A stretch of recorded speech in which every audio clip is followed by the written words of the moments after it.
Sallallahu Rabbuna ala nuril mubin Ahmad al-Mustafa Sayyidil Mursalin. Sallallahu Rabbuna ala nuril mubin Ahmad al-Mustafa Sayyidil Mursalin. Sallallahu Rabbuna ala nuril mubin Ahmad al-Mustafa Sayyidil Mursalin. Assalamualaikum, kita berjumpa lagi dalam Malam Puaka guys. Apa khabar? Korang semua gagal yang puaka? Sihat ke? Ceria ke? Yang pentingnya kita tetap dalam Malam Puaka keseraman level pisang pada malam ni. Sambil merasai keseraman, Zaf harap korang santai-santai, ambil segala iktibar dan pengajaran dalam kisah yang ingin Zaf sampaikan pada malam ni. So tak nak intro panjang-panjang, kita nak pendek saja hari ni. Sebab dah ramai dah geng puaka yang cakap cerita yang pendek janganlah dibuat panjang,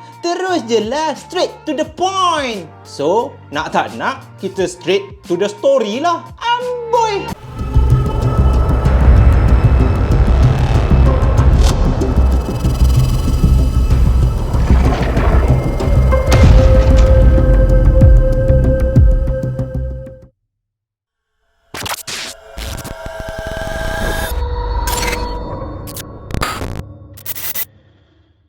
Kisah seram pada malam ni diceritakan oleh Lia yang berusia 19 tahun pada tahun 2010. Jadi bila kita cakap pasal budak remaja, tak kisahlah lelaki perempuan ke, baru lepas SPM, lepas tu sebelum menyambung pengajian, tak kisahlah dekat matrikulasi ke, dekat MRSM ke, mana-mana college ataupun mana-mana universiti, adalah tempoh berjimba, tempoh ranggi orang cakap. Pada masa itulah menentukan kehidupan kau. Bukan kehidupan apa pun, sama ada hidup kau ni nak yuya-yuya, nak bergembira sahaja, ataupun engkau dah mula dah atur langkah ke arah masa depan yang lebih cerah. Tapi Lia ni, tempoh berjimba ni dia guna dengan sehabis baik. Dah belajar, dia ni boleh kata Lia agak lah, belajar isap rokok, pergi clubbing, menari. So bila dah jenis kaki kutu bambu macam ni, kutu bambu orang cakap, dia yang jenis suka keluar malam, tak reti balik. Lia ni setiap kali dia nak berjimba, dia nak lepak dengan kawan-kawan dia, pergi berhibur di sekitar ibu kota Kuala Lumpur ni, dia takkan pulang ke rumah. Plan asal Lia, dia dah tahu dah, kalau malam ni aku nak keluar dengan kawan-kawan aku, pukul 2-3 pagi baru balik, aku tak boleh lah nak balik kat rumah. Sebab kan nanti keluar ayat yang mak bapak aku akan cakap, engkau ni buat rumah ni macam hotel je kan. So dia akan menumpang. Dia hidup nomad. Dia kejap tidur kat rumah member dia yang A, kejap tidur kat rumah member yang B. So adalah dikatakan satu malam ni, Lia macam biasalah, selepas dah puas dah pusing seluruh Kuala Lumpur ni, pergi ambil gambar, lepak dekat mamak, pergi clubbing, sedar tak sedar jam dah pukul hampir 12 malam. So Lia ni pun macam biasalah, dia pun tanyalah salah seorang kawan dia yang bernama Dina ni, Dina, malam ni macam biasa aku tidur rumah kau lah. Tapi kebetulan malam tu pula Dina cakap, Lia, malam ni rumah aku line tak clear lah. Jadi Lia ni dah resah lah. Kau jangan macam-macam weh. Aku takkan nak balik rumah, mau kena pukul dengan bapak aku. Apa yang line tak clear pula? Selalunya okey je aku tidur rumah kau. Mak bapak kau pun okey kan? Tapi Dina cakap bukannya pasal keluarga aku. Kebetulan saudara belah mak aku dalam 80 orang datang tidur kat rumah aku. Sorry lah Lia, memang aku tak boleh tumpangkan kau lah. Jadi Lia ni dalam pening-pening tu, adalah salah seorang kawan dia yang bernama Ida. Ida ni dia tak berapa rapat sangat, lepak-lepak, tapi dia tak pernah pun tidur rumah Ida ni. So Ida ni offer dia, Lia, kalau kau tak kisah, kalau kau betul tak nak balik rumah, kau tidur rumah aku. Jadi Lia ni pun pada awalnya dia fikir, alamak, malas lah pula, segan aku dengan Ida ni, dah lah aku tak berapa rapat. Tapi dia fikir-fikir balik, tidur rumah Ida ke balik rumah? Better lah tidur rumah Ida walaupun dia tak pernah tidur kan, daripada balik rumah. Bapak dia dah lah guru silat ni, misai melentik ni. Pernah sekali tu Lia balik padahal belum pukul 12 malam. Kena hanger, kalau tak pun kenalah pam, pelempang di pipi tu. Jadi lepas dah fikir, tak nak cerita panjang, Lia pun setujulah. Okeylah Ida, malam ni boleh aku tumpang rumah kau. So okeylah, dah lega lah sikit hati Lia ni. Sambung balik lepak tu. Kurang ajar betul. Sambung lepak dalam pukul 1 lebih dan nak 2 pagi macam tu. Barulah diorang ni bersurai. Dan Lia pun ikutlah menaiki kereta Ida ni. Proton Saga lama. Proton Saga yang memang legend punya lah. Bapak Ida ni punya kan. Kejap-kejap terhengguk. Tapi redah je lah. Kereta buruk pun. Nak berjimba punya pasal. So bila dah dalam perjalanan nak balik ke rumah Ida ni, tengah memandu tu, tiba-tiba Ida ni bagi tahu Lia, Lia, aku harap kau tak takut tau. Lia ni pun pelik lah, tanyalah Ida ni, takut? Kenapa aku tak takut Ida? Tak, kau kan tak pernah datang rumah aku. Jalan nak menghala ke rumah aku, dia tak ada banyak lampu sangat lah. Dia macam jalan kampung sikit. Lepas tu ada simpang siur. Dia jalan yang gelap. So Lia ni tanyalah Ida ni, engkau tinggal kat mana ni kan? So dia cakap lah yang kalau nak menghala ke rumah dia, kena melalui satu jalan. Jalan Batu Arang. So diorang daripada area Rawang nak pergi menghala ke area Kuala Selangor. Jadi nak tak nak kena lalu jalan tu. Dan jalan Batu Arang pada tahun 2010 bukan macam sekarang. Sekarang ni ada orang cakap tak payah ikut situ, boleh ikut latar je. Tapi dulu tak ada lagi. So nak tak nak diorang pun macam biasalah, ikutlah jalan Batu Arang. Pada awalnya Lia ni fikir kan, gelap pun macam tak biasa pula. Kita pun pergi clubbing gelap juga kan, apa yang nak takut. Tapi bila diorang dah sampai, dah melalui jalan Batu Arang tu, Lia ni dah mula senyap dah. Dalam hati dia, kurang ajar lah Ida. Betul doh cakap kau, memang gelap gila. Dan siapa yang tak tahu, jalan Batu Arang ni dulunya dia macam kawasan yang memang tak ada lampu. Kau akan melalui kelapa sawit, ladang kelapa sawit, dan di kiri dan kanan jalan tu dia bergaung sedikit. Jadi jalan dia memang tak banyak kereta pada malam tu. Lagi-lagi pula pukul 2-3 pagi. So bila diorang ni tengah memandu senyap-senyap tu, radio pun tak pasang. Sebabkan yelah, menumpang kereta orang, bila Lia ni nampak Ida ni jenis sopan je kan, dia pun rasa awkward juga. Aku nak borak apa dengan Minah ni? So Lia dengan Ida ni pun senyap je lah.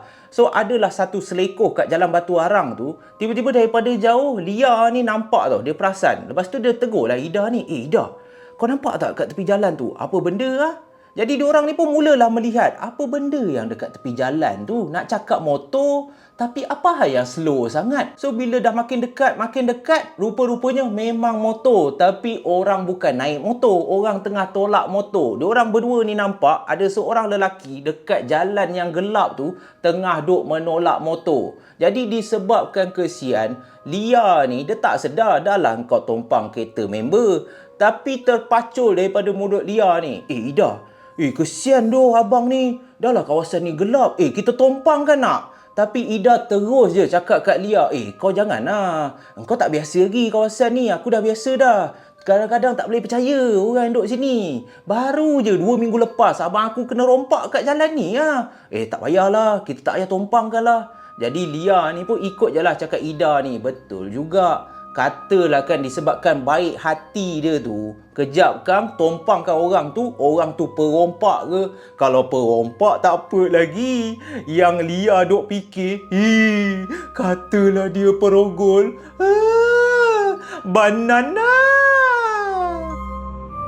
Kereta Potong Saga yang dipandu oleh Ida pun melepasi abang yang tengah tolak motor tu tadi. Mata mereka berdua sempatlah melihat ke sisi dan nampaklah abang ni yang dah berpeluh-peluh tolak motor. Kemungkinan abang yang tolak motor tu pun fikir, korang ajar betul kereta ni. Alah, aku dah lah takut. Daripada tadi duk tahan kereta, tak siapa nak berhenti. Kesian kan. So Lia ni lagi sekali cakap kat Ida, Ida, kesian doh abang tu. Engkau ni betul ke? Dulu abang kau pernah kena rompak ke? Ataupun kau takut ni? Lia cuba nak bergurau lah. Kau tak payahlah risau sangat, Ida. Aku dah tengok dah kaki dia ada. Takkanlah hantu. Dan sebaik saja Lia cakap macam tu, dia cuba melawak. Tapi Ida ni yang tengah memandu kereta tak kasih sebarang reaksi. Lia ni dah tergelak dah. Tapi Ida ni dia macam resah je tau. Dia diam je. Kejap-kejap dia pandang cermin sisi. Kejap-kejap dia pandang cermin pandang belakang. Jadi Lia ni rasa awkward. Dia rasa macam, alamak, tak jadi pula lawak aku. So nak memecahkan kesunyian malam tu, bila Lia ni buat lawak tak jadi, Ida ni muka macam resah je. Lia ni pun pasanglah radio yang ada dalam kereta Ida ni. Pasang punya pasang, tiba-tiba yang keluar adalah tazkirah agama daripada seorang ustazah ni. Jadi Lia ni terkejut lah. Bila terkejut, dia tutup balik radio tu. Lalu Lia pun cakap lagi sekali kat Ida ni, amboi engkau, ranggi-ranggi pun pergi clubbing. Rupanya engkau dengar tazkirah dalam kereta. Dah 2 kali Mat buat lawak. Ida ni makin resah muka dia. Dia tak ada layan pun. Seolah-olah dia tak layan pun apa yang Lia ni tengah cakap tau. Kejap dia tengok ke belakang. Lepas tu Ida ni tengok cermin sisi. Memang dia tak layan langsung. Muka Ida ni macam orang tengah perut memulas. Dah nak terkeluar dah. Dah nak sampai platform dah. Macam tu lah muka Ida pada masa tu. Dengan berpeluhnya. Padahal kereta ada aircon. Jadi bila Lia ni perasan yang Ida ni makin lama makin resah, dalam hati dia dah mula ada sedikit perasaan takut. Sebab kan sekarang ni jalan yang dia lalu dah lah dia tak biasa. Dan memang betul kata Ida, tak ada kereta, lampu jalan pun tak ada. Yang ada hanyalah pokok-pokok kelapa sawit je di kiri dan kanan jalan. Jadi bila dah senyap dalam 5 minit macam tu, tiba-tiba Ida ni bersuara. Ida katakan kepada Lia, kau reti tak baca surah apa-apa? Tak kisahlah apa-apa pun, kau bacalah. Bila dengar macam tu, Lia ni terkejut lah. Tapi dia ikut je tau cakap Ida ni. Sebab dia tahu dah mesti ada sesuatu yang tak kena ni. Walaupun dia tak tahu apa yang tak kena apa yang Ida nampak sebenarnya. Jadi Lia ni pun start lah membaca beberapa surah. Bermula dengan Al-Fatihah, lepas tu Ayatul Kursi, lepas tu 3 Qul, berulang-ulang kali. Sementara Ida ni teruskan pemandu. Jadi bila dah 4-5 kali ulang, Lia ni pun rasa, rumah kau jauh ke? Setahu aku, engkau cakap tadi tak adalah jauh sangat. Tapi ini dah nak pukul 3.30 dah ni, tak sampai-sampai. Dah hampir sejam kita memandu. Jadi Lia ni pun berhenti baca surah. Dia tanya lagi sekali Ida ni, Ida, maaf lah aku nak tanya, rumah kau jauh lagi ke? Apa hal macam tak sampai-sampai dari tadi?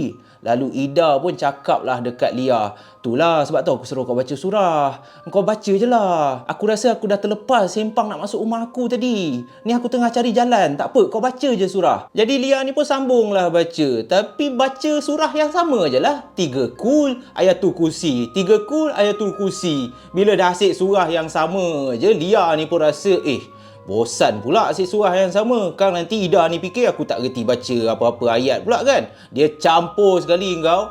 Doa makan dia campur. Doa sebelum masuk tandas. Dah menggelupur dah. Lia ni sebenarnya dalam berani tu pun, dia dah resah juga. Sama macam Ida. Dia dah takut dah. Dan yang lagi takut apabila sewaktu tengah memandu tu, mereka berdua terdengar ada satu benda seakan-akan terjatuh dekat atas bonet kereta. Macam tu. So bila terdengar bunyi hentakan tu, Lia ni terkejut. Ida pun terkejut juga. So Lia ni terus tanya Ida, Ida, apa benda tu Apa yang jatuh tu? Apa yang terkena kat kereta ni? Tapi Ida ni dengan tenang dia cakap kat Lia, alah tak apa, aku dah biasa dah. Itu aku rasa biji kelapa sawit jatuh tu.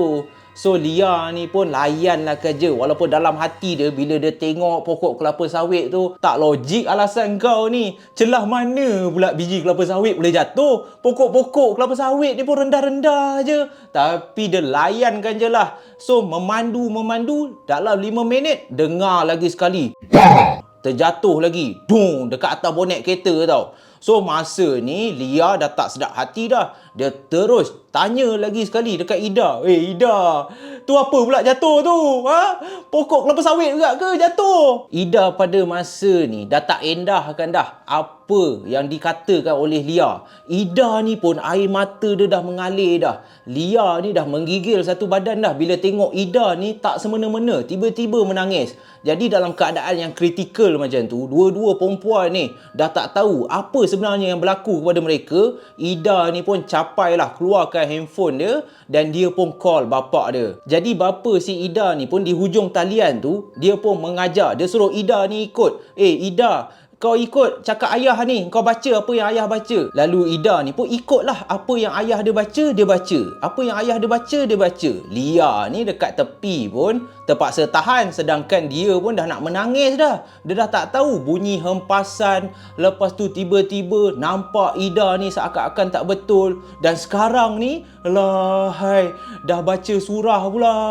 So bila Ida ni ikut apa yang bapak dia baca, tak lama lepas tu jalan yang gelap tadi ni, jalan Batu Arang ni, tiba-tiba dah mula ada cahaya, dan akhirnya mereka berdua ni pun alhamdulillah sampailah ke rumah Ida. Masuk rumah aja bapak Ida terus tanya anak dia, Ida, apa yang jadi tadi sebenarnya? Lalu Ida pun ceritalah kan, sepanjang diorang lalu jalan Batu Arang ni, diorang nampak ada seorang lelaki tengah tolak motor. Awalnya ingat nak tumpang kan, tapi bila fikir balik disebabkan kawasan tu banyak kes rompak apa semua, dia cakap kat bapak dia, diorang pun melepasi je lah. Tetapi tak tahu kenapa seakan-akan mata diorang ditutup. So diorang akan pusing jalan yang sama je. So bapa Ida pun nasihat lah, lain kali kalau dah balik awal-awal pagi, dah pukul 2-3 pagi, nampak benda-benda, tak kisahlah benda tu pelik ke tak, nampak orang tolak motor ke, orang berjalan sorang-sorang ke, tak payah tegur. Itu yang dah terkena. Tetapi cerita dia tak habis kat situ lagi. Lia ni masih tak puas hati. So bila mereka berdua dah masuk dalam bilik, dah bersihkan diri apa semua, sebelum tidur tu, Lia ni sempat tanya Ida ni, apa yang kau nampak tadi? Apa hal yang muka kau resah? Sebaik saja kita melepasi orang yang tolak motor tu, apa yang kau takut sangat? Lalu Ida pun cakap kat Lia, engkau nak tahu tak?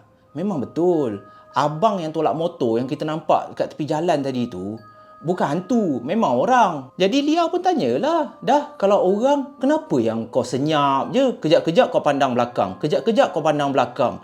Lepas tu Ida katakan, abang yang tolak motor tu, dia memang orang, dia bukan hantu. Tapi lelaki yang duduk kat tempat duduk belakang, bukan orang. Bila dengar macam tu, Lia ni terkejut lah.